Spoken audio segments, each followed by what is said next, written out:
ang lakas ng Pilipinas. Kakampi sa lahat ng sandali, nangangalaga sa panahon ng trahedya, masasandalan sa panahon ng kaguluhan, kaagapay ng bayan sa pagpapanatili ng kapayapaan.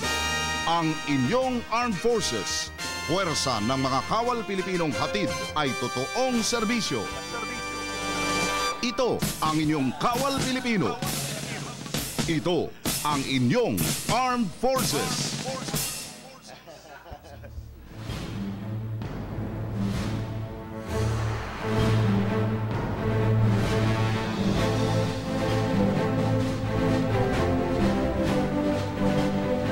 Magandang araw po sa inyong lahat, bansang Pilipinas. Welcome po sa ating programang APAP Batangas. Usapang pangkapayapaan, usapang pangkaunlaran. Ako po si Lieutenant Colonel Jerry Zamudio at kasama ko po ang pinaka-superstar ng, isa sa mga superstars pala, ng Rotary Club of Camp Aguinaldo, si Past President Ding Andal. At mamaya mayroon po siyang ipapakilala na guest po namin galing po sa Philippine Ports Authority at siya na po magpapakilala nito. Ang araw pong ito ay napaka-importante po sa akin sapagkat itong date nito ay ito yung date na kung saan yung dalawang puso ay pinagsama. At itong araw nito po ay anniversary po naming dalawa ng aking asawa, si Nilda Zamudio. Happy anniversary, Mamski. At sa aking apat na anak na nanonood ngayon. Good evening po sa inyo lahat. At as usual mga kaibigan, kasama po natin dito ang mga actors po natin galing sa security. Nandito po ang Vice or Deputy Commander po ng Civil Relations Service, galing pa po ng Metro Manila sa Campo Aguinaldo, si Colonel Rolando Hongco. At dito rin po ang commander po ng 740th Combat Group, si Colonel Arnel Villarreal. Ngayon kasama niya po si Major Cesar Lubaton. Mamaya atin po silang bibigyan po ng pagkakataon na magbigay ng kanilang opening statement sa ating mga tagapagsubaybay. Pagkatapos lamang pong ipakilala ni Ding ang ating pong panauhin ngayon pong araw nito. Ding, good morning. Happy anniversary, paring Jerry. At saka Nilda, congratulations sa inyong mga anak at sana'y makarami pa kayo. Okay, usapang pangkaunlaran at pangkapayapaan, nandito po ang ating mga kasamang sa Philippine Air Force at sila'y nag-secure ng kapayapaan, tumutulong na mag-secure ng kapayapaan dito sa ating lalawigan. At kasama naman po natin ngayon at bilang ating panauhing pandangal at resource person ay ang isa sa major infrastructure development ng ating region na nandito sa ating port, ang Port of Batangas. Si Dr. Vic Arellano, siya po ay siyang Port Services Manager ng Port of Batangas. Isa po siyang magaling at kinikilalang global president ng Rotary. Siya ay president ng Rotary Club of Bawan at napakasipag at tunay po namang napakasistema sa kanyang trabaho. Ipapakilala po niya yung ating services na ginagawa ng ating ng PPA at ng ating port na napakamoderno dito sa ating lalawigan. Paring Vic, magandang umaga sa iyo. Ding, at sa inyong lahat na naririto at nakikisa para sa usapang pangkapayapaan at usapang pangkaunlaran. Sa umaga pong ito ay minabuti ng ating kasama na si Engineer Ding Andal na ipakita sa publiko ang mga nagagawang infrastruktura sa atin sa daon ng Batangas, na ito ay nasa sa pangasiwa ng Philippine Ports Authority. At makikita ninyo sa ating mga larawan ang mga perto na binubuo at ang mga pasilidades na nagawa na ng Philippine Ports Authority dito sa daong ng Batangas. Makikita ninyo na sa gawing yan ang kaduluduluhan yung ating international port na kung saan ay doon dumuduong ang ating mga foreign vessels na may karga ng mga containers. At sa gawing kanan nito ay yung ating turning basin na kung saan naman ay diyan umiikot ang mga foreign vessel na kapag nakadaong na at aalis na ay diyan umiikot para siya umalis. Ang ating pong sa kasalukuyan po ay yan na nasa sa pangasiwa ng Philippine Ports Authority. At para sa kabatiran ng lahat, ang Philippine Ports Authority ay naisagawa sa pamagitan ng isang Presidential Decree 857 na kung saan ay siyang nag-i-implement ng Integrated Port System aimed to accelerate management, trade, and commerce in the entire archipelago. And our mandate then is to establish, regulate, and manage, operate, and rationalize national port system in support of trade and national development.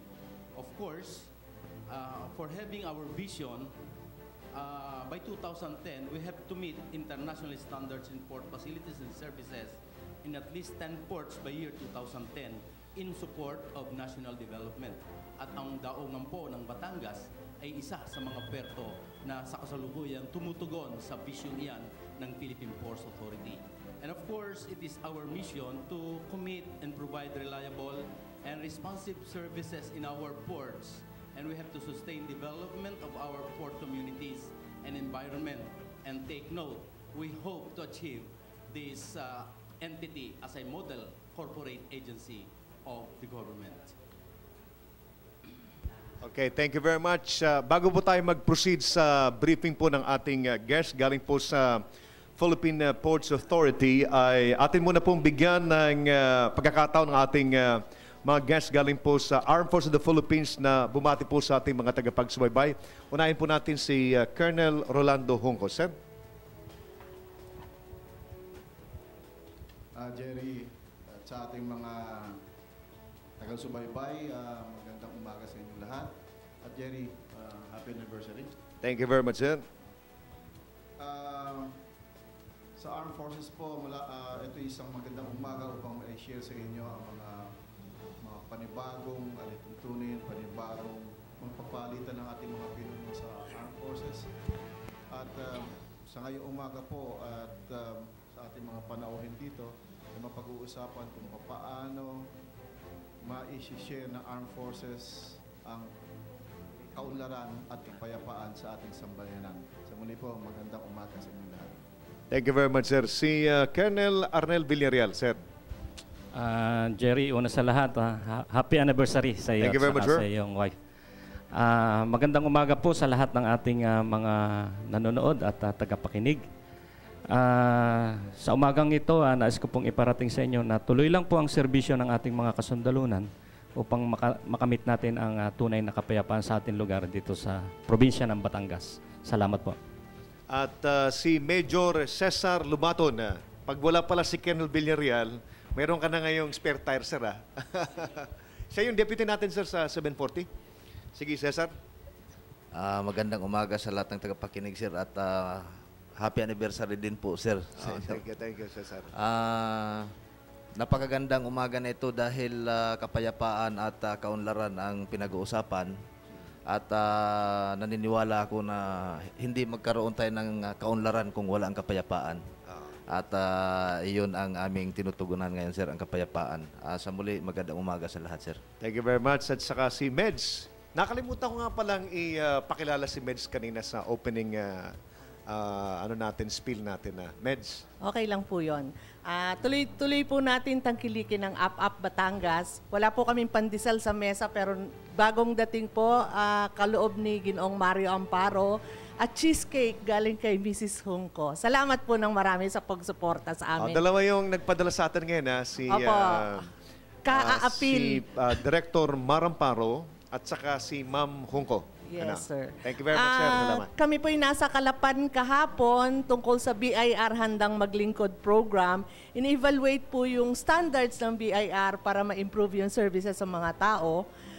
Binabati po natin lahat ng mga taga-BIR mula dito sa region. At saka po yung Philippine Ports Authority, napakaganda na po ng fasilidad. So I was there last year and it has vastly improved. Ang problema lang po natin, sir, minsan yung mga tricycle nang haharang talaga ng pasahero. Kahapon nagrereklamo yung mga kasabay ko. Dito po sa atin, opo, ay Okay. syempre naman overcharging yung mga agresibo natin kumita. Thank you very much, Meds. Ding, bago tayo mag-proceed doon sa ating briefing, itanong ko lang muna kay manager kung, kasi talagang ang Philippine Ports Authority dito sa Batangas, yung mga facilities natin dyan, first class na yan eh, world class. At siguro baka pwedeng mapakinggan ho galing sa inyo kung kumusta naman ho yung operations po natin. Yung return, yung income naman sa government, yun ho ba mga facilities na itanayo po natin ay na-maximize naman po yung gamit ngayon?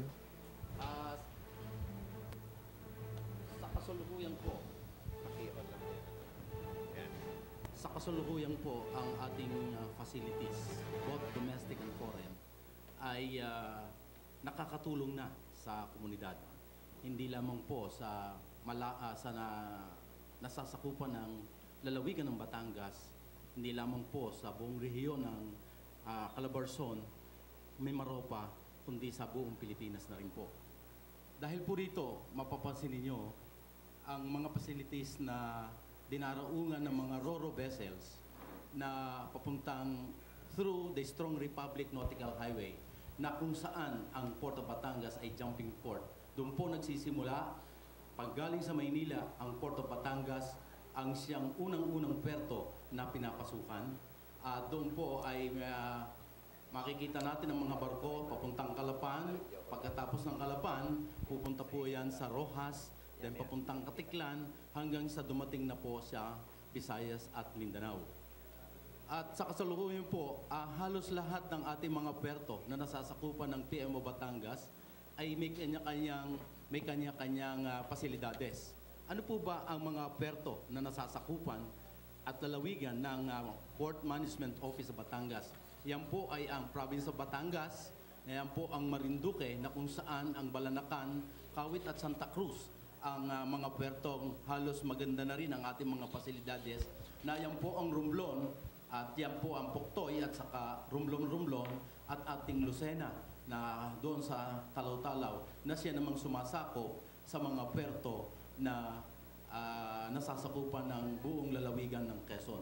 Bukod po sa riyan, ay may mga private ports yan na sasakupan din, na kung saan we have undertaken regulatory supervision over those ports. Mapapansin niyo sa ano ba yung mga linkages.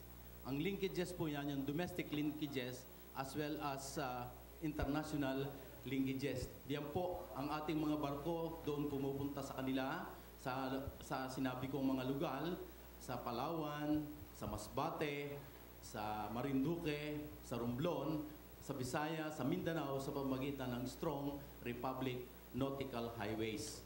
At doon naman po sa international linkages, naririyan po yung pinanggagalingan ng mga import cargoes or foreign vessels na nanggagaling ito sa Taiwan, nanggagaling sa Thailand, nanggagaling sa Korea, nanggagaling sa Indonesia, nanggagaling sa China and Singapore and other parts of the world, na kung saan ay ang export at saka import ay siyang dinadala.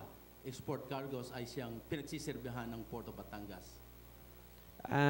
Dr. Vic, mga ilang taon na rin, kailan ba nabuksan itong ating Philippine Port, International Port sa Batangas? Well, kung ang pag-uusapan ng International Port ay matagal na siyang bukas. Since then, prior to 1980s, when the Philippine Ports Authority was created, by Presidential Decree 857 or 505 as the case may be, international port na ang category ng ating Port of Batangas through the Bureau of Customs. Hanggang sa ma-take over ito, at nung panahon nga ang makikita ninyo sa ating larawan ay kung saan yung Philippine Ports Authority circa 1980. Yung circa 1980,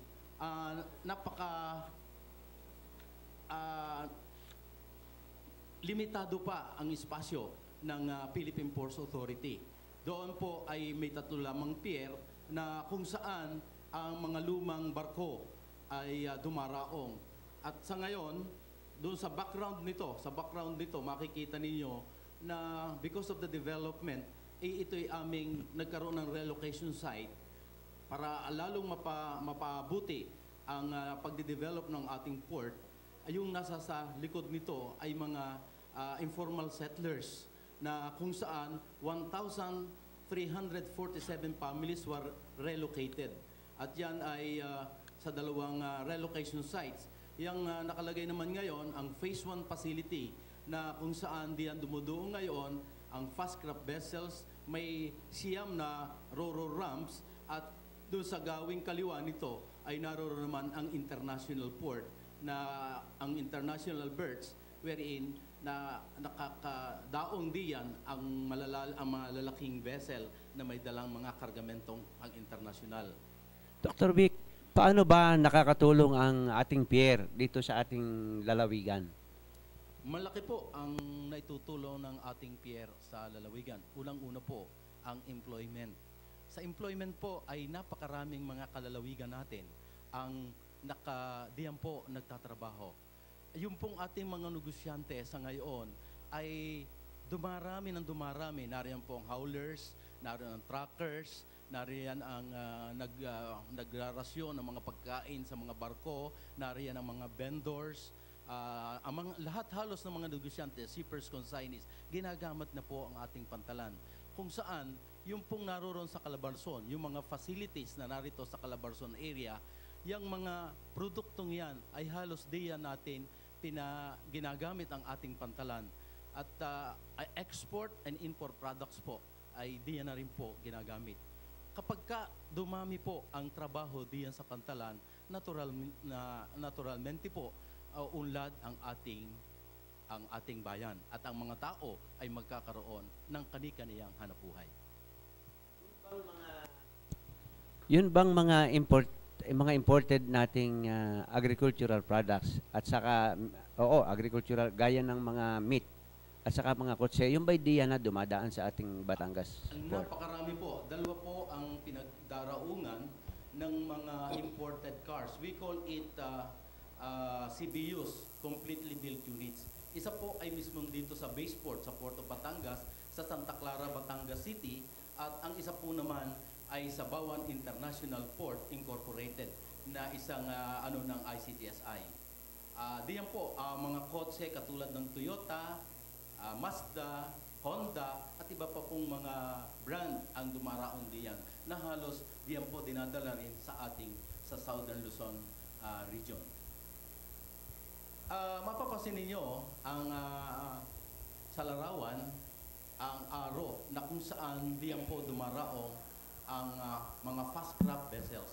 Nung araw, nung hindi pa napapaunlad ang Port of Batangas, pamula po sa Batangas hanggang Calapan ay gumugugol ng 2 oras. Pero po sa ngayon, 45 to 1 hour, nakakarating na po tayo ng Calapan na napakadali sa pamagitan ng fast craft. At diyan po, diyan din dumuduong ang mga outriggers na kung saan ay ang outriggers na ito ay nagsiserve sa ating mga turista pamula sa Batangas hanggang Puerto Galera. At lalo po sa tag-araw, iba't ibang nasyonal ang makikita natin dito at ating nakakasalamuha sa ating pantalan. Yung bang mga agricultural products galing Mindoro? Yung mga galing Mindoro at Marinduque ay diyan na rin dumadaong sa atin? Marami po sa pamamagitan po ng ro-ro vessels, ikinakarga sa place of production, sa place of origin doon sa mismong linang o parang na siyang doon ikinakarga sa mga truck doon bago pagkatapos ikakarga na sa ro-ro vessel at ito ay dinadala na sa Lipa, dinadala sa Batangas City, sa Tanauan hanggang po sa Divisoria. At sa balik naman po niyon, yun namang mga pangangailangan ng mga tao dito sa Oriental Mindoro, Occidental Mindoro at hanggang sa nakakaabot din po tayo sa Visayas and Mindanao sa pamamagitan ng mga vessels at trucks na gumagamit ng strong Republic Nautical Highways. ito pala ay bahagi ng ating strong nautical highway. At pwede pala tayong sumakay, saan ba kami, kung gusto namin pumunta sa Mindanao, saan ba kami sasakay? Pwede ba dito sa Lipa o pupunta kami doon sa inyo?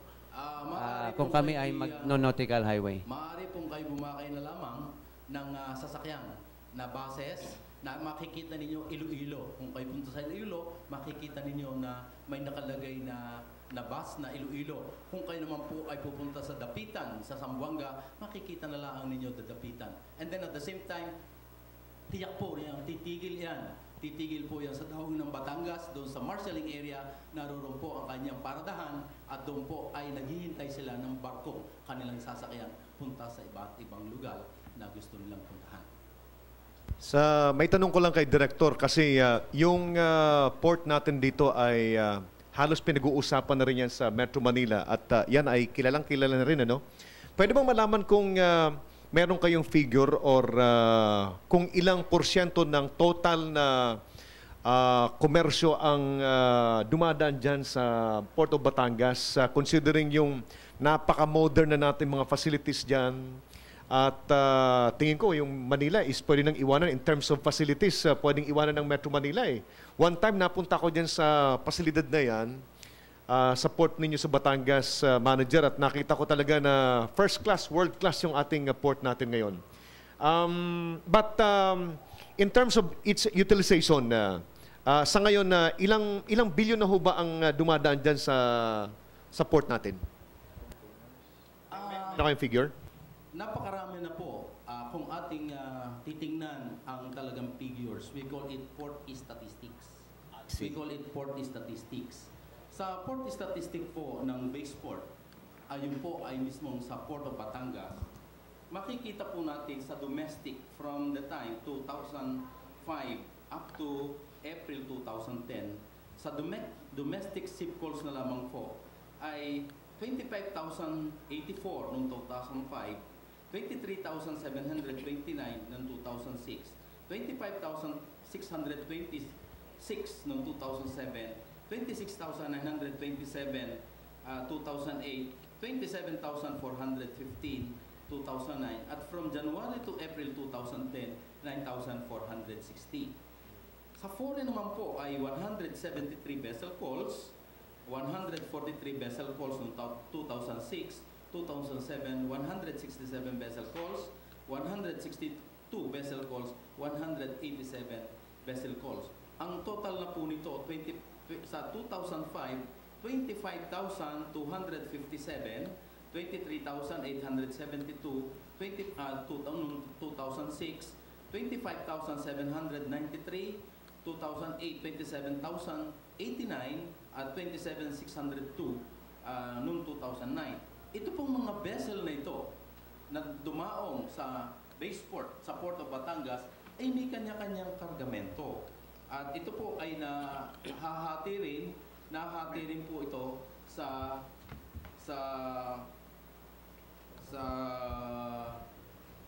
domestic at saka foreign. Doon po sa cargo traffic natin, domestic lang, 2005 ay 5,209,830 metric tons. At noong 2009 po ay 5,291,880 metric tons. Sa foreign naman po noong 2009, 9,105,805 metric tons. At ngayon po, 2010, January to June 2010, 2,397,814 metric tons ang domestic at 3,366,193 metric tons ang foreign, with a total tonnage of 5,764,077.09 metric tons. Sa makatuwid po ay napakalaki na rin. And in fact, ito po ang second port to Manila when it comes to income as well as ship calls and cargoes that are coming in and going out of the port. At kung tungkol po sa Calabarzon, sa ngayon po ay almost 40% of the products or production dito sa Calabarzon, ang ginagamit na ay ang Port of Batangas. Port of Batangas. Dito po sa mga industrial estates na narito sa Santo Tomas, narito po sa Lipa, Malbar, Calamba, yan po, halos ang 40% ay ang ginagamit na ay ang Port of Batangas. Balita ko, Dr. Vic, ay napakaganda rin ng security facilities ng Batangas seaport natin. Pwede mo bang balitaan kami ng tungkol doon? When it comes to security facilities, napakahusay po ng ating security facilities. Unang-una, ang tawag po natin dito yung Total Port Security System. Ano po yung Total Port Security System? Sa buong puerto ng Port of Batangas, naglagay po kami ng closed circuit television system na kung saan ang closed circuit television system na ito, 60 cameras were installed in the buildings, sa operational areas, sa passenger terminals, na kung saan, kung nakikita personal, nakikita doon sa camera kung ano ang ginagawa ng mga tao doon sa pantalan. Kung halimbawa po may gagawa ng masama sa passenger terminal, kitang-kita po, pag nasubukan namin nung mayroong mandukot, within 20 minutes, huli po yung nandukot sa passenger terminal. Kapag ka po mayroong mga pilperages doon sa barko, lalo't higit kung ito'y may tama sa camera, madaling-madali po agad makuha. Yun ay isa po lamang. Pangalawa po, yung pong mga rolling cargos, alin ang rolling cargos? Mga trucks, buses na may mga kargamento. Mayroon ho po tayo doon na mobile RoRo scanning X-ray machine, scanning system, na kung saan pag dumaan po sa equipong ito na naririyan po sa atin, kapag ka dumaan ang equipong, ang truck na ang mga sasakyang ito sa equipong ito, makikita po kung ito ay may kargang baril, may mga smuggled goods, etc. or mga drugs na makikita po dyan. At sa kasalukuyan po, sa ngayon po, patatlong taong ito na ginagamit ng ating Pangulo sa kanyang SONA upang screenin ang mga sasakyan na sasakyang dumadalo sa Congress. At ang mga sasakyan po ay nai-screen bago gamitin. Ang isa pa po sa Total Port Security System natin, yung Vessel Traffic Management System. Ano po yun? Yung po ay kapag ka ang vessel approaching the Port of Batangas, hindi po maaaring hindi magre-report sa amin. Kung sa kwan, sinasabi po yung lokasyon niya na siya ay papasok dito sa Port of Batangas, kinakailangan pong mag-report siya at aalamin kung saan siya pupunta. Anong mga kargamento, ilan ang pasahero, ilan lahat ang mga crew, etc. At kung saan sila mismong nais dumuong. Gayon din po yung dadaan doon, mga barkong dadaan doon, nakikiraan po, nagre-report din po sa amin. Yun namang lalabas, gayon din po, namamalam. Katulad din po yan ng ating control tower. Kung may control tower, ang international airport, ang Port of Batangas po, ay mayroon na rin ganyan. Ang tawag lamang po natin ay Vessel Traffic Management System. Very extensive po ang security system na naka-install dito sa Port of Batangas. Manager, ang pagkakaalam ko, itong lugar between Mindoro at saka Batangas, international sea lane yan, ano? At mayroong mga commercial na barko dyan na nagagaling ng Singapore, galing sa China, galing sa iba pang mga karatig natin mga bansa na papunta ng Pacific Ocean, punta ng Hawaii. Diyan dumadaan sa area natin. So anong relasyon itong, ano ang pinaka obligasyon ninyo, yung responsibility ninyo dito sa mga barko na ito na dumadaan dyan sa sea lane na yan? Di po, ang tawag natin ay Traffic Separation Scheme. Traffic Separation Scheme. Na kung saan po ay nakalagay diyan yung paghihiwalay ng papasok at palabas. Katulad din po sa kalye na kinakailangan iba ang right lane, at iba ang left lane. Yung dadaan papasok at saka palabas. Diyan po, nire-regulate natin. Sa pamagitan po ng radar system, sa pamagitan po ng radar system na yan, ano ang radar system? Mayroon pong radar station sa Baseport, mismo sa Puerto Batangas. Mayroong radar station sa Escarceo, na sa Puerto Galera. Mayroong radar station sa Tingloy, at mayroong radar station sa Matuco Point.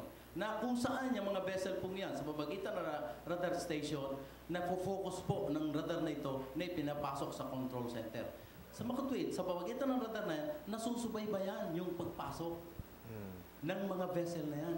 Pero in return, manager, ano ang nakukuha natin na benefit dito sa pag-supervise natin, pag-control nitong mga international vessels nito, mga commercial vessels? Binabayad sa amin. Bumabad po sa inyo yan? Vessel po ay nagbabayad sa amin. Yung papasok at saka lalabas. Bago po sila lumabas. Kahit dumaan lang doon sa area ninyo ay... Pagdadaan lang naman, wala po. Wala. Pero ang benefit... Pero nag-a-avail sila ng services ninyo. Like kayo yung nag-traffic, kayo nagbibigay ng info kung ano ang sitwasyon doon sa area ninyo. So wala tayong kinikita ron? Wala. Basta makikiraan lang po.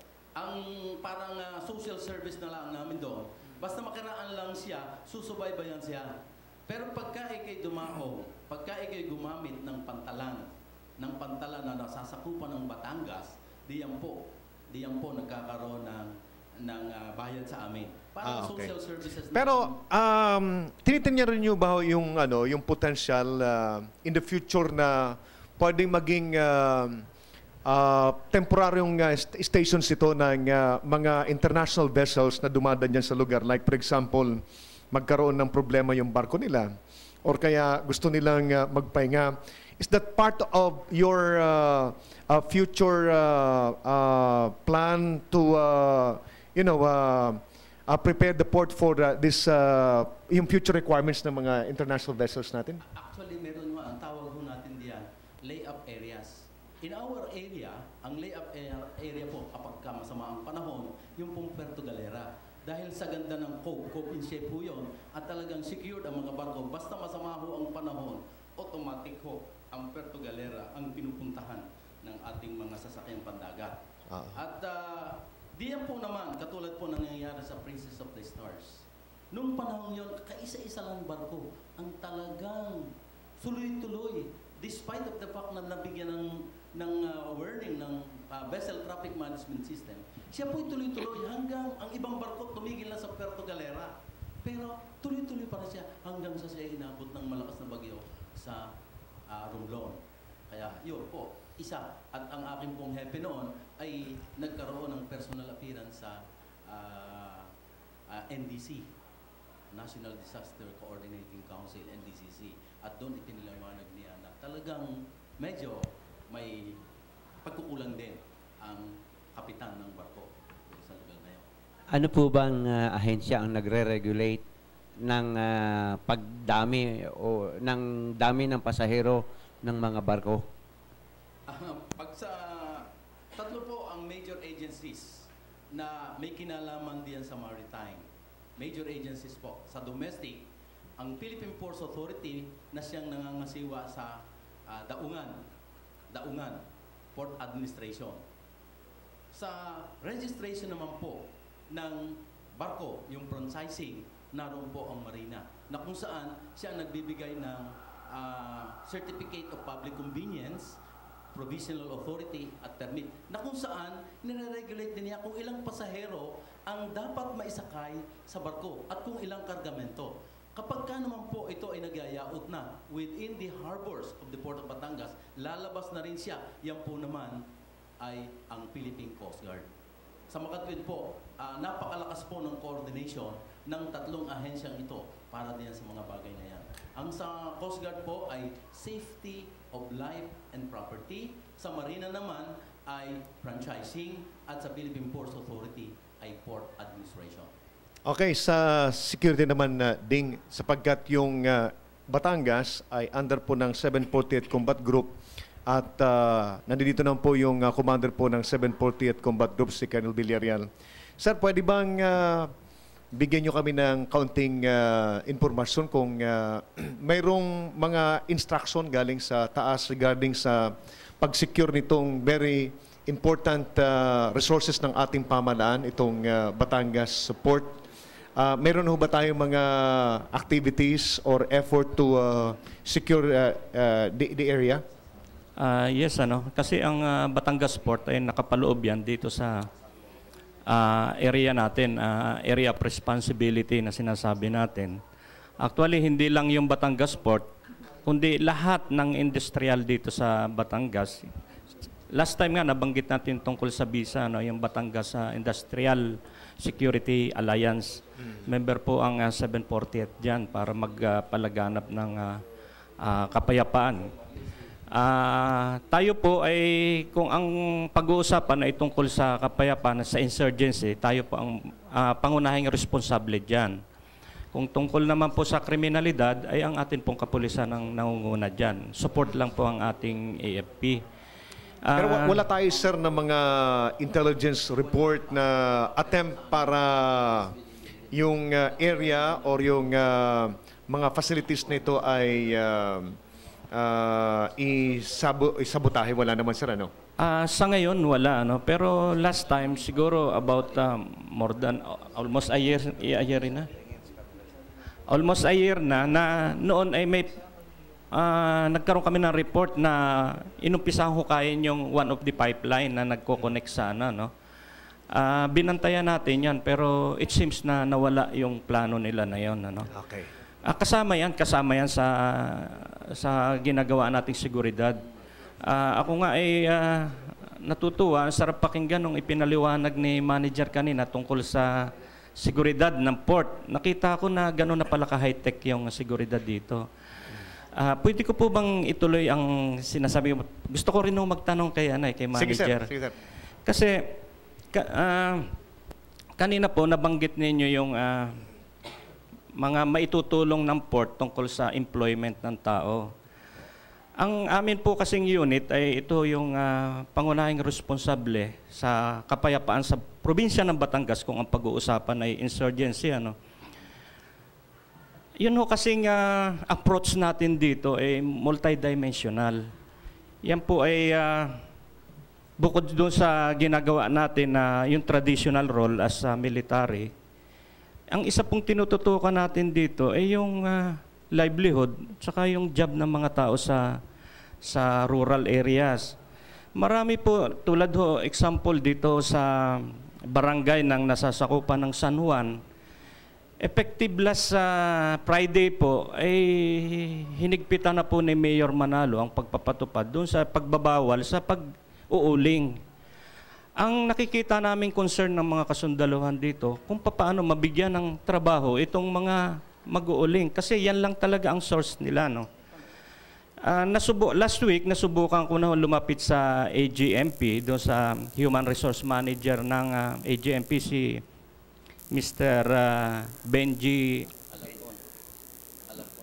Mr. Benji, yung katalakayan namin last time. Ipinaliwanag niya sa amin kung paano. Kasi ang gusto namin yung scholarship, kasi lalo na dito sa mga skilled workers, meron silang mga project, pero nakita ko yung mga qualification, high school graduate with an average of 80. Ngayon, sila kasi nakikipag-compete sa world class na So sabi ko, yung bang isang mag-uuling na hindi man nakatapos ng elementary, so hindi ko maipasok doon. Meron din siyang ini-offer, meron silang, sabi nila, baka pwede doon sa manicure, pedicure. Sabi ko, palagay ko hindi magiging isang interesado para sa isang mag-uuling yung mag-aaral ng manicure, pedicure kasi libre daw yun. Sabi ko, baka naman mayroon kayong programa para sa mga tulad ng mga tao na ito. Ito kasi kung matulungan natin at maibsan yung problema na ito, nakikita natin na masusolusyonan natin yung problema sa insurgency. Baka po mayroon kayo dyan na job na pwedeng mai-offer sa mga tao na ito. Lalo ngayon na talagang hihigpitan ni Mayor yung mga nag-uuling. Hindi pwedeng hindi ipatupad ng ating kasundalunan po yan. Ano po? Napakaganda po ng inyong tanong. pagka po ang San Juan Port ay naging fully operational, yan po ay mga kailangan ng mga estibidores. Mga estibidors, magkakarga, magdidiskarga. Diyan po, hindi na kinakailangan tapos mo ng high school. Basta siya may kakayahan na magkarga, magbuhat, siguro naman ay may papasok natin dyan. At siguro naman, si Mayor Manalo naman, kung may concern niya, pagka naging fully operational na yan at marami ng mga barko ang dumadaong dyan, siguro it will generate employment na maaari nating paglagyan dyan. Maaaring magkakaroon din ng negosyo dyan. Sapagkat kung kita ninyo yung San Juan, very bare pa ho yun. Magkakaroon din yan ng passenger terminal na kung saan maaaring malagyan ng mga magtitinda at mga iba't ibang negosyo. Ngayon, kung tungkol naman sa pag-aaral, bakit hindi rin natin i-connect o i-coordinate sa DepEd? Yung pong DepEd, mayroong out-of-school youth program. We call it non-formal education. Na kung saan, through community assessment program, makikita, i-assess ngayon yung needs ng community. I-assess ngayon ng needs ng mga tao doon. Ano ba talaga ang tunay na pangangailangan? I-coordinate niyan, mayroon naman tayong alay lakad na siyang magbibigay din ng training para diyan. Yun po ang pundo na yan naman ay ating pinagtutulong-tulungan. Maaari din naman po ninyong i-coordinate din sa Rotary sapagkat community service, youth projects. Marami pong sources. Ang mahalaga po lamang ay ating mapagtulong-tulungan kung yun talaga ang focus ng ating sa pakaunlaran. Yun po. Totoo po yan. Kasi sa nakikita ko po sa sa ngayon, ay immediately ang kailangang aksyon. Parang hindi na natin mahintay na dumating na lumaki yung ating port ng San Juan. Kaya baka po mayroon doon sa lugar ninyo na pwede nating maipasok itong mga tao na ito. Dahil nakikita ko immediately ho kailangan pagka dumating si Joe Codal, siya ang manager ng Asian Arrastre, tatanong natin sa kanya. Nakatakda rin siya dumating dito eh. Sa totoo lang ho, isa ito sa binabantayan ko kung bakit tuwing linggo tanongin natin siya mamaya, darating siya. Salamat Dr. po. Vic, mayroon bang nakalocate sa ating port facilities na mga processing or storage ng say food terminal? Mayroon na ba tayong fully operational na food terminal wherein iniipon yung mga farm products ng ating mga magbubukid dito sa Batangas at may exchange mayroong sort of exchange with other communities? Sa ngayon po, wala pa. Ang isa lamang po, yung sa foreign, yung we call it reefer. Meron po tayong reefer facilities na kung saan kapag ang container ay may karga mga food, yung mga frozen foods na naririyan, ay may mapapaglagakan tayo pansamantala para huwag masira. We call it reefer facilities doon sa foreign cargo area. Pero yung sinasabi po na yung storage facilities para sa mga products ng mga magsasaka, wala pa pong naiilagay ang ating pamahalaan tungkol diyan. Kasi sa ngayon po, direct delivery na ang nangyayari from the production sa area, sa Occidental Mindoro, sa Oriental Mindoro, inilalagay na yan sa Ro-Ro vessel, sa rolling cargos or sa truck, sinasakay na po sa Ro-Ro vessel, direkta na yan sa market. Kaya yung imbakan sa ngayon ay wala pa po sa lugar na yan. Nakikita po lamang pong maimbakan ay doon sa lugar ng Sariaya. Pero sa other areas, yun lang po ang nakikita. Sa Dr. Vic, yes, napakaganda ng ating facilities at sayang lamang at hindi natin naipakita ng full detail yung mga facilities sa loob. Pero kapag ang ating mga bisita ay naisama natin sa loob ng ating bagong Batangas Ports, ay namamangha sila at mayroon na palang ganitong kagandang pasilidad sa ating lalawigan. Sa inyo bang ini-encourage ang local tourism na mapasok ang port systems natin diyan sa Batangas? At yun ba'y makakatulong sa atin? Ang tingin ko kasi makakatulong yan para maging aware ang ating mga kababayan na mayroon palang ganitong international port na pwedeng pakinabangan ng ating mga ultimong ng ating mga kababayang magsasaka. Oh, tama, magbibigay ng pride yan sa mga taga Batangas at pwedeng simulan ito sa mga estudyante natin sa elementary, high school na gawing destination ang Batangas, ang port ng Batangas para sa mga educational tour ng mga estudyante natin. Actually, yan nga ang ginagawa namin. Isa lamang ang requirement, gagawa lang ng sulat, naka-address sa port manager ko, pag in-approvean yun, guided pa ho ang mga bata. Guided window tour na pinaliliwanag. At kung gusto, mayroon kaming napakagandang conference room doon, bago i-guided tour sila, ay bigyang paliwanag kung ano mayroon ang Port of Batangas. Ang hindi lamang po mga taga Batangas, kundi sa iba't ibang rehiyon, hanggang Isabela, Tugigaraw, hanggang sa Visayas, dumarating po sa amin. Kaya dito sa atin, sa pamagitan ninyo, yung ating mga eskwelahan, pwede, makipag-ugnayan lamang kayo sa amin at kayo naman ay binibigyan namin ng panahon at mabigyan ng guided tour at saka yung ating orientation. 1 hour orientation at yun nga pinakikita ko sa inyo, iyan na ang ipinakikita rin namin sa mga estudyante. Kung gayon, ng Batangas Port. Kung gayon, Dr. Vic, baka pwedeng pre-approve na sa iyo yung aming gagawing sulat na yung grupo ng mga Rotarian at negosyante dito sa Batangas ay magkakaroon kami ng isang sort of intercity. Yung iyong mga Rotarian doon sa Bawan at saka yung ating mga Rotarian dito, ang mga negosyante dito, at ang ating Chamber of Commerce ay ating iimbitahin para magkaroon ng isang orientation doon sa inyo. Opo, malugod ko po na kayo ay tinatanggap at sasabihin ko po sa boss ko na ang grupo, ang Rotary, ang mga negosyante dito sa Batangas ay nais makita kung ano mayroon tayo dito sa dangong ng Batangas. Dr. Vic, napakaganda nitong umaga ito at marami kaming natutunan about sa ating pangalaga ng ating mga ports. Ano po? Ngunit meron akong gustong malaman na nais nating ma-share sa ating mga tagapanood, taga-subaybay.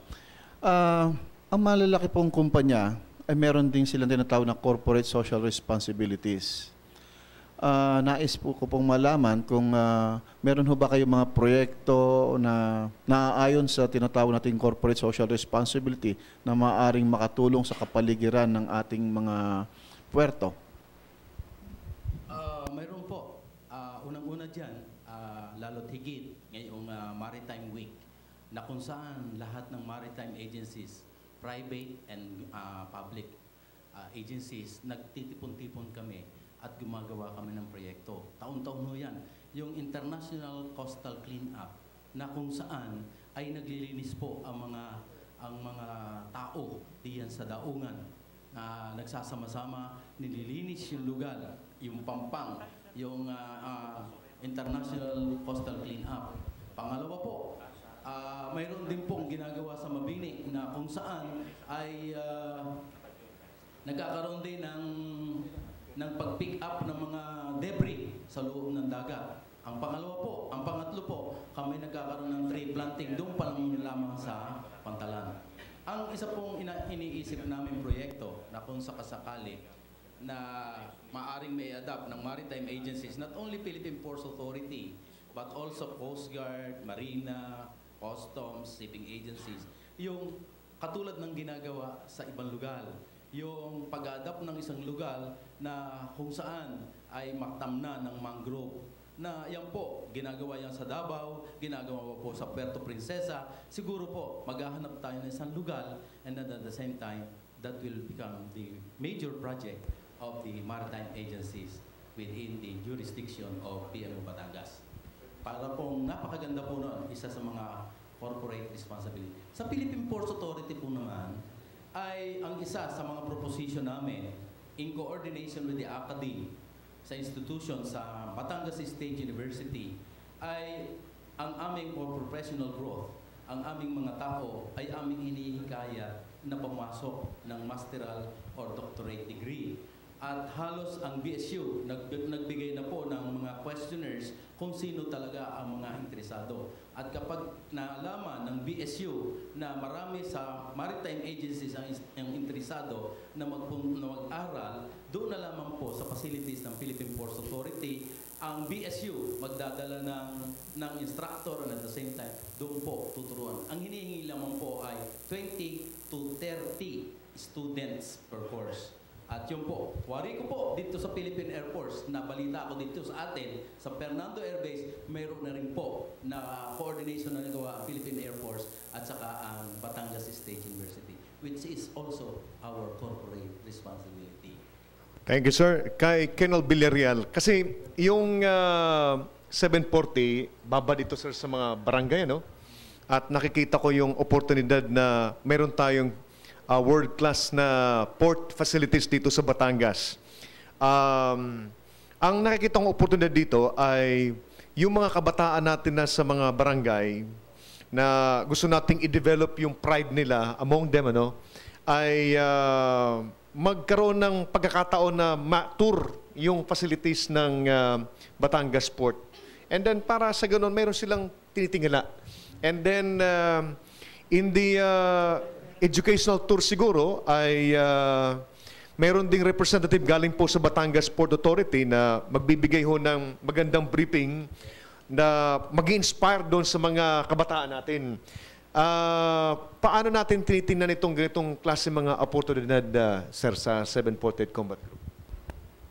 Sa totoo lang, yung 742nd, meron na silang ginawang plano at their own sa squadron. Sila kasi naka-station sa Batangas City, sa First Gas Santa Rita. Kaya nakita nila yung kagandahan ng mga industrial zone niyan na magiging para ma-inspire yung mga tao ba na lalo na yung mga hindi nakapag-aral, makita yung mga teknolohiya natin ngayon para at least mag-ano silang mag-aral kahit sa sariling abot ng kanilang makakaya. At yun naman ang gusto natin, tayo na may naandyan, handang tumulong sa kanila. Meron na, may binriefing na ako nung squadron commander sa 742nd, na yun nga ang plano niya, iikot dyan sa mga iba't ibang kumpanya, tulad ng AGMP. Kasi noon lang ako nakapasok, last week lang nakapasok sa AGMP. Ang laki pala, pinakita nga sa akin yung last time na lahat ng tinuruan nila sa pag-welding, kinuha nila, empleyado na ngayon sila doon. Ang bilis, sabi, ilang araw lang yun, tapos ngayon empleyado na sila. Kay manager, sir, pwede ba natin ma-workout doon sa mga, anong tawag doon sa mga companies na mayroong area sa inyo? Ang tawag doon? Locators ba ang tawag doon? Private companies. Yung mga private companies na mayroong, anong relationship nila sa inyo? Halimbawa, AGMP. AGMP. Anong? Regulatory supervision kami. Okay. Yung mga regulasyon ng Philippine Ports Authority ay aming ipinatutupad sa. Mayroon kayong may regular ho kayong meeting yan? Meron ho. Baka pwede naman ho may maglambing manager na may discuss natin sa kanila na part ng social responsibilities nila is baka once a quarter or once a month. Pwede sila na magpahiram ng isang sakyan o mag-sponsor ng mga 50 or 100 na kabataan at pwedeng through the 748 Combat Group, yung ating commander is masabi natin na, meron kami ditong quota na good for 100. Baka gusto niya na mag-identify ng barangay or kay isang community na gustong pumunta sa facilities namin. But of course, kung po pwede na sponsors ng mga kaibigan natin, mga companies na sa area po ninyo, sapagkat alam naman natin ang ating military is wala namang ganong kalaking resources para i-sustain itong ganitong mga program. But I'm looking at the opportunity na maging mataas yung pride ng Batangas kapag nangyari yan. Ako nga, nung one time na mapunta ako sa inyong lugar, manager, is doon ko nakita na ito pala yung lugar namin, Batangas. And every time na mayroon akong kausap, palagi kong binibida yung lugar natin. At alam ko na hindi na ang mangyayari doon sa mga kabataan na magkakaroon ng pagkakataon na makapasyal sa inyo. Pagbalik niyan doon sa kanilang barangay, walang katapusan na pagkikwento niyan doon sa mga kaibigan nila. At sa magitan niyan, sa tingin ko ay mahihirapan yung kabila na kumbinsihin na pumasok doon sa mga maling gawain, Manager? Napakaganda ng sinasabi nyo. At sa inyong kabatiran ay mayroon kami yung Port Management Advisory Council meeting. Na ito po ay sino ang mga dumadalo sa Port Management Advisory Council. Ito po yung mga stakeholders, whether it is private agencies, government agencies, yung mga may-ari ng puerto o mga manager ng puerto, whether it is private or government, nagtitipon-tipon. Pati po ang Philippine Air Force ay naroon, ang delegate ng Fernando Air Base na nandoon, ang gobyerno, ang provincial government, ang city government, etc. na kung saan ay pinag-uusapan nga yung mga bagayan. Ay sa pamagitan po ninyo sa inyong representasyon, maaaring bigyan ko kayo ng peace, isang oras at least 20 minutes or 5 minutes para mahikayat din sila na tulungan yung sinasabi ninyong mga barangay na madala dito kung sino yan. At yung sinasabing sasakyan, napakadali lamang po sa kanila. Madali lamang po sa kanila. Sa dami po mga private ports doon sa atin, ay more or less makakatulong sila sa palagay ko. Opo, yan po ay isa sa pinakamagandang nangyari para sa akin sa araw na ito. Yung malaman ko yung mga bagay na yan. Kasi isa po sa strategy natin, yun nga collaborate, linkaging tayo, coordinate sa mga different stakeholders, hindi lang sa mga kahit sa mga LGUs, local government units. Lahat yan nakikipag-collaborate tayo. Hinahanapan natin ang solusyon, yung problema natin. Sabi ko nga kanina, ang approach natin is multidimensional.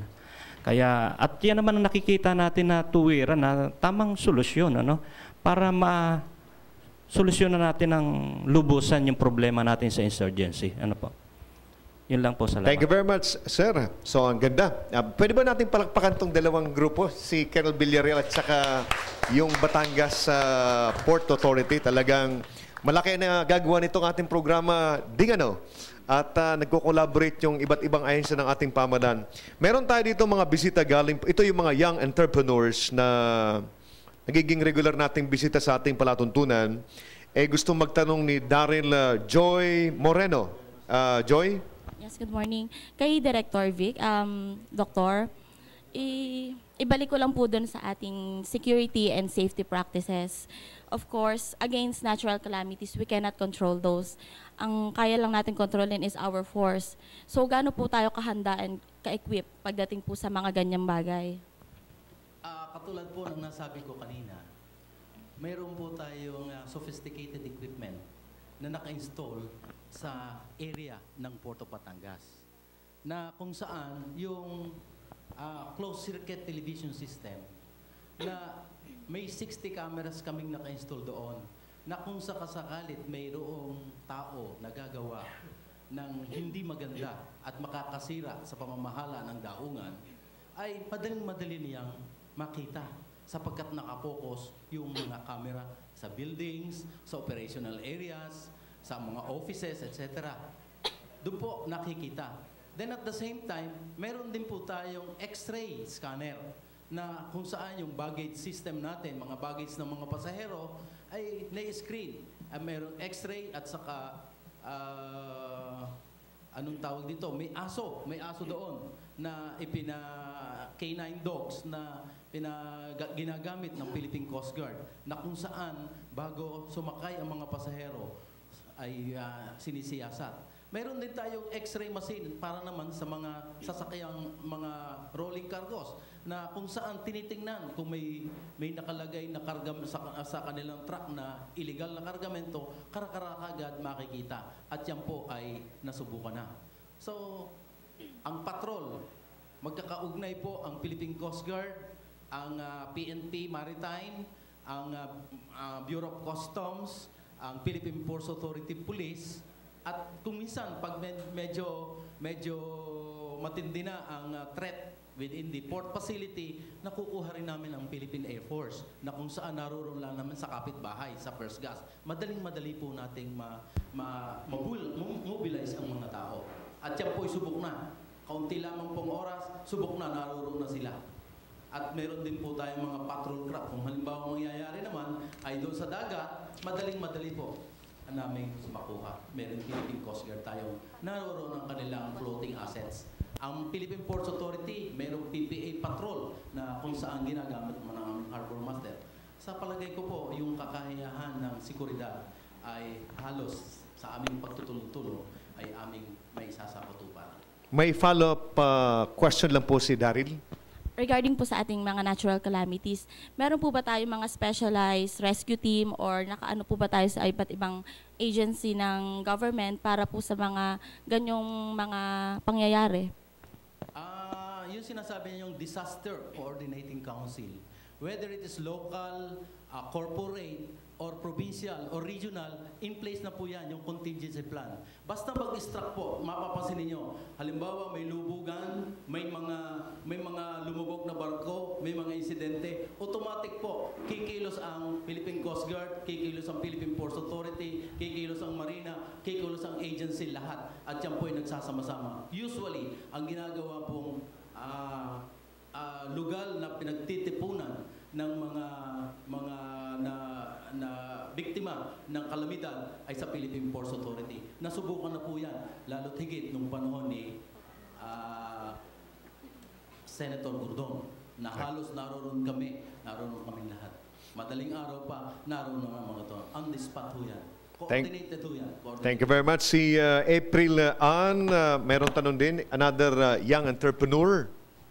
Itatanong ko lang po, in terms of employment, kung mas pinaprioritize po natin yung mga kababayan nating Batanggenyo, at saka saan po sila, agency makikita yung, kung hiring po tayo, saan po nila makikita yun? O nga naman, manager, dapat mapag-usapan din siguro yun among yung mga stakeholders dyan sa Batangas Port Authority na kung mag-hire tayo, baka pwede nga naman na bigyan natin ng priority yung mga taga-Batangas. Diba? Talaga pong nangyayari yan.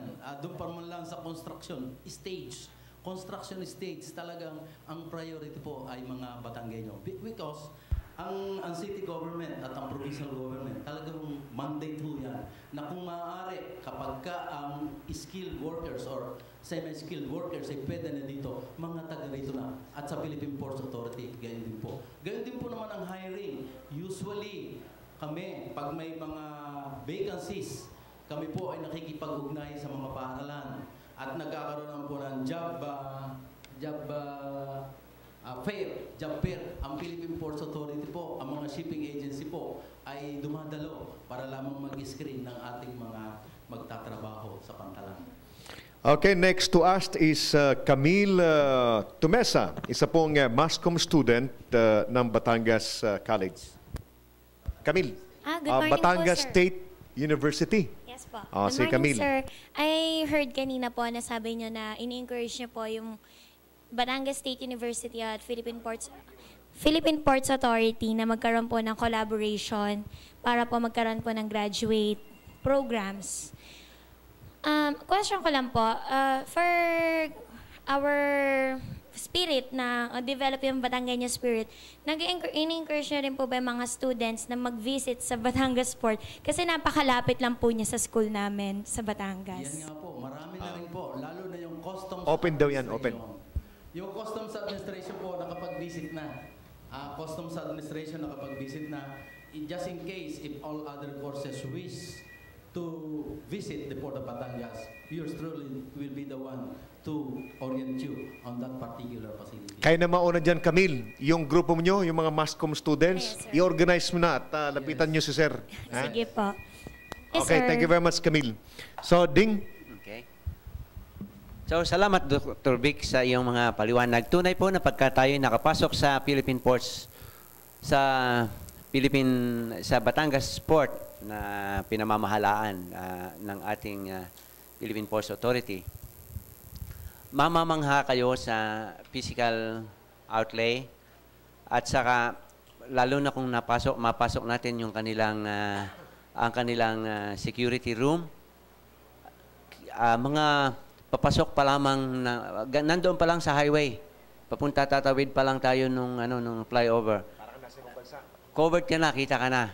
And then pag ipinakita pa nila sa iyo yung buong karagatan, ay nakikita mo yung may mga dumarating na barko nakikita, naaabot ng tanaw mo yung mga papuntang Mindoro. Yung hindi ba abot ng iyong bare eye, ay pero kitang-kita mo yung mapa na tayo pala'y masyadong napapanood nila.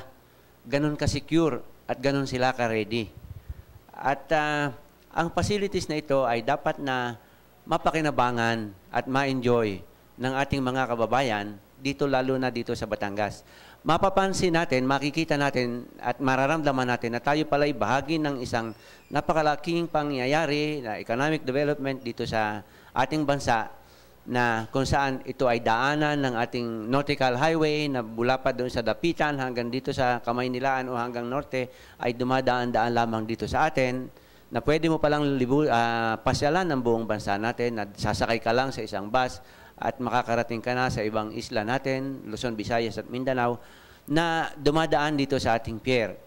Na ito namang ating facilities na ito ay kaugnay ng ating mga develop na mga national highways, itong pagdudugtongin na, itong ating South Luzon Expressway at saka itong ating Star Tollway, dire-diretso ng Batangas. Ang tunay na target niyan ay September, yung deadline ng yung anong tawag dito, yung construction period. Pero inaasahan natin na bago dumating ang panahong 'yon ay halos tapos na naman sila talaga. May mga ilang appurtenant structures na inilalagay na lamang sila, yung mga safety. So inaasahan natin na wala tayong official, hindi tayo pwedeng magbigay ng official pronouncement, but inaasahan natin na bago mag-September ay mabubuksan talaga yan. Oo. Talagang very soon. Thank you very much, Ding. Pero mga kaibigan, tayo po ay aabutin na tayo ng panahon, pero hindi natin ito palalampasin itong pagkakataon na ito na magpaalam tayo na hindi po tayo hingin ng counting report galing po sa Civil Relations Service, sapagkat napaka-active po ng ating pong bagong Chief of Staff. At kukunin ko po itong pagkakataon na ito na humingi ng counting impormasyon galing mismo po sa Deputy Commander ng Civil Relations Service na si Colonel Junco. Sir? Magandang umaga ulit. Salamat, Jerry, sa pagkakataong ito. Una-una po, nais ko iparating sa ating mga taga-subaybay na ang Civil Relations Service Armed Forces of the Philippines po ay may bago na po kaming commander ngayon na si Brigadier General Jose Mabanta Jr. Pinalitan po niya yung aming dating commander na si Brigadier General Francisco N. Cruz Jr. na ngayon ay itinalaga na at itinaas sa isang mataas na tungkulin. Sa atin pong armed forces, marami pong tagubilin ng ating bagong Chief of Staff na si General Ricardo David. Ito po yung kanyang mga panuntunin na iniata sa ating armed forces. Ito ang tinatawag nating command guidance. Ang una-una po, ang tinatawag nating focused operation, kung saan ay magko-concentrate ang armed forces, operation, intelligence at CMO sa kung saan ito ay prioridad ng mga activities. Pangalawa po, ang ating palalakasin ng ating intelligence efforts upang masiguro at matulugunan ang pangailangan ng mga kaalaman ng ating mga field units. Pangatlo, at ang pinaka-importante sa ngayon, ay ang pangangalaga sa karapatang pantao o respect to human rights and rule of law. Ito ay ating bibigyang halaga at importansya at ipapatupad ito sa lahat ng units ng armed forces at ito ay papatupad sa lahat ng kasundaluhan, sa lahat ng sulok ng ating bansa. Ang pang-apat ay ang paggamit ng ating mga kasangkapan at resources ng maayos at tamang-tama lamang. Kung saan ito kailangan, doon natin gagamitin. Ang panglima, ang bibigyan niya ng pansin ay ang moral and welfare ng ating mga kasundaluhan, kung saan ito nangangailangan ng iba yung pangangalaga, ang ating mga sweldo, yung mga pagpapaaral sa ating mga kasunduluhan, uniforms at saka kagamitan ay bibigyan po ng pangunahing pansin. Ang pang-anim ay ang pakikisama at pagsali sa ating mga iba't ibang sangayin ng gobyerno, lalo-lalo na sa ating mga local government units o local government chief executive. Ito yung mga barangay captains, mayors, ating governors, sa pangangalaga ng ating kapayapaan at kaunlaran sa kanilang mga sinasakupan. Ito po ay sinabi ko nung nakaraan na bibigyang pansin at palalakasin ng Peace and Order Council, katulong ang sandatahang lakas ng Pilipinas at ang ating kapulisan. At ang panghuli, ito yung sinasabi nating capability upgrade. Ito kasi sabi nga, naiiwan na tayo sa Asia, sa mga armed forces, naiiwan na. Dito papasok yung ating modernization, na kung saan bibigyan tayo, sisikapin ng ating pamunuan na mabigyan tayo ng mga panibagong kagamitan. Yan lamang po, 7 po ang ating pangunahing tagubilin ng ating Chief of Staff. Nawa po dito ay magkaisa tayo at intindihin natin ang bawat isa na ito. Maraming salamat, Jerry. Thank you very much, Sir. At report galing po sa 740th Combat Group, Batangas, Colonel Villarreal. Sa ngayon, okay naman ang kalagayan ng ating kapaligiran. Siguro dahil doon sa setbacks na nangyari nung past encounter, hindi pa sila nakaka-recover. Sana tuloy-tuloy nating ma-maintain ito, yung kapayapaan na ito. Ito ba huling ko na? Oo. Pwede bang samantalahin ko ito yung sa isang panawagan? Meron kasi tayong pasyente.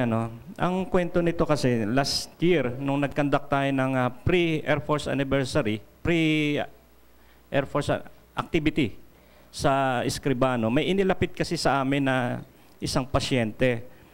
Ang sakit niya, mahirap kasing tandaan ito,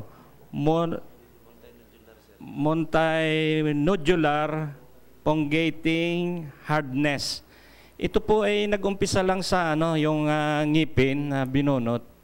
Pero sa tagal ng sakit na ito, kinain na yung buto niya dito. Last time worth about 80,000 ang kailangan para doon sa bakal na ipapalit sa kanya at saka sa puwera yung operasyon. Isang taon na po natin tinutulungan ito, nagbabalik-balik sa Jose Reyes Memorial Hospital sa Santa Cruz.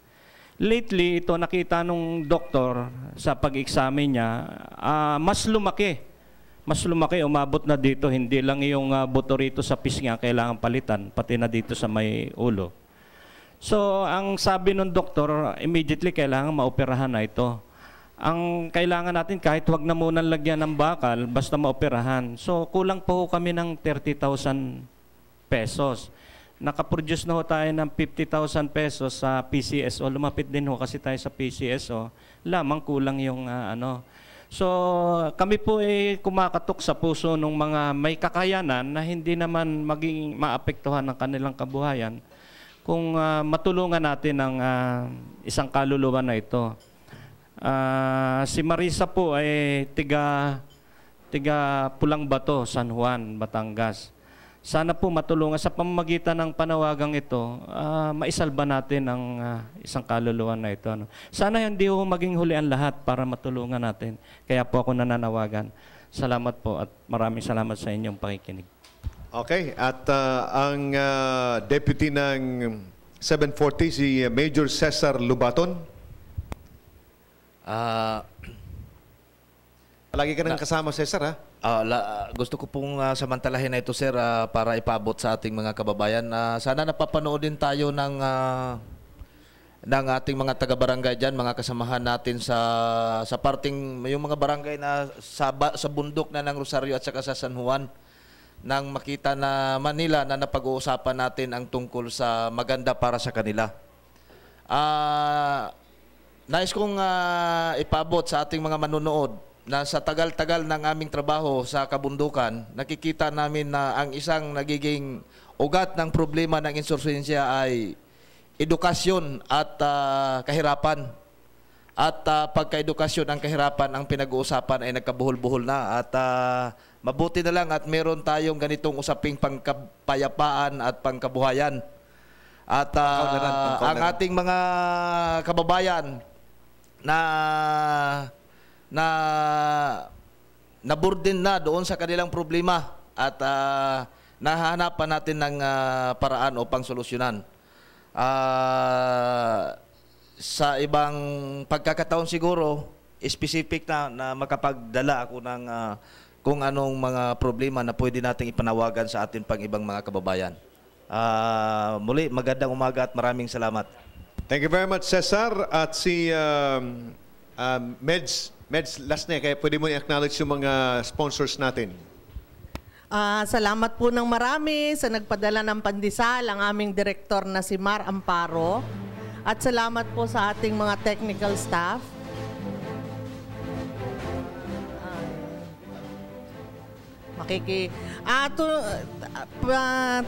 Tuloy-tuloy po natin tangkilikin ng Up Batangas. Ang ating pong technical staff, si Noela Camille Tumesa, si Raymond Agtarap, si Ruel Villaruel, si Florante Huerno, si Rogie Sundian, si Wendell Gonzales, at si Liobert Alea. Salamat po kay Mrs. Hunko sa kanyang masarap na cheesecake. Kami po ay narito sa Blue Sapphire tuwing Sunday, 9 a.m. Tayo po ay may standing invitation sa ating mga stakeholders na samahan kami. Every Sunday at 9 a.m. So kung yun pong ibang mga napapanood nyo ay replay, Sunday lang po kami narito. Thank you very much, Meds. At Ding, ikaw nang bahalang mag-introduce doon sa parting words ng ating guest ngayon. Okay. Maraming salamat. So isang masipag at matalinong kawani ng ating pamahalaan, si Dr. Vic at Presidente kasalukuyan ng Rotary Club of Bawan. Maraming salamat, Dr. Vic. Maraming salamat, Brother Ding, Jerry, mga kasamahan sa Philippine Air Force. Ako'y lubos na nagpapasalamat dito sa Up Batangas. Ang inyong kabalingkod ay maimbita sapagkat nalalaman natin na ang Port of Batangas needs also marketing strategy. At sa pamagitan po ninyo, imamarket po natin ang Port of Batangas. Makakatulong kayo para lalong mapaunlad ang ekonomiya na magagawa sa Port of Batangas. At nung sabihin po sa akin ng aking kaibigang Ding Andal, brother ko sa Rotary, past president po ito, hindi po ako nag-atubili kahit po ang laki ng aking appointment ngayon ay aking kinansela para lamang mapabigyan si Ding Andal at ang Up Batangas. Maraming po salamat sa inyo lahat. Salamat at Dr. Vic. At sa ngalan ni Pangulong Ped Calao ng Batangas Chamber of Commerce, magpagaling ka, Pangulong Ped. At balita ko'y mayroon kang sakit ngayon, magpagaling ka agad at para sa susunod na linggo'y nandito ka ulit. Mar, maraming salamat sa pandesal at ikaw ay sana'y makabalik na safe. Alvin, ang lagi pong paalala ng ating President-elect Alvin ng Rotary Club of Lipa South sa mga kababayan nating driver ay mag-ingat at ingatan ng ating mga pasahero at saka ang ating mga kababayang nasa sa kalsada. So salamat Colonel Hunko sa ating cake na binake ni Mrs. Hunko. Up Batangas. So ipagmalaki po natin at ating itaguyod ang ating bayan ng Lipa at Batangas.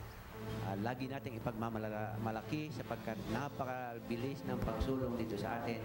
Tumulong po tayo, makipagtulungan at makipag-alam sa ating mga tagapamahalaan na tumutulong sa atin na itaguyod ang ating pamayanan. Magandang araw, Up Batangas.